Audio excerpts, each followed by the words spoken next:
अस्सलाम वालेकुम व्यूवर्स, आज मैं आपको अपने चैनल में वेलकम करती हूं। तो व्यूवर्स, मेरे चैनल को लाइक और सब्सक्राइब ज़रूर करें ताकि आने वाली मेरी हर नई वीडियो आपको आसानी से मिल सके।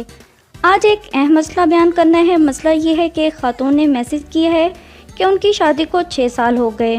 मेरे शौहर की ख्वाहिश है कि गंदी फिल्मों की तरह अपनी वीडियो बनाएंगे और जब दिल करेगा देखेंगे। वो कहते हैं इस तरह हमारे दरमियान मोहब्बत भी बढ़ेगी और लुत्फ भी आएगा। जवाब ये है कि ये अमल दुरुस्त नहीं। इस्लाम ने इस अमल को निहायत ही गलत कहा है। इस्लाम ने ढके छुपे करने का हुक्म दिया है। वीडियो बनाना निहायत ही बेवकूफ़ाना अमल है, बेशर्मी की इंतहा है। इससे बचें। और दूसरी बात, अगर ये वीडियो किसी के हत्थे चढ़ जाएगी तो आपकी इज़्ज़त क्या रह जाएगी। अक्सर मोबाइल से डाटा चोरी हो जाता है या मोबाइल चोरी हो जाता है तो फिर भी काम ख़राब हो सकता है। मियाँ बीवी को एक दूसरे की इज़्ज़त करनी चाहिए और ना ही ऐसी फजूल हरकतें करनी चाहिए जिससे उनकी इज़्ज़त पर फ़र्क पड़े।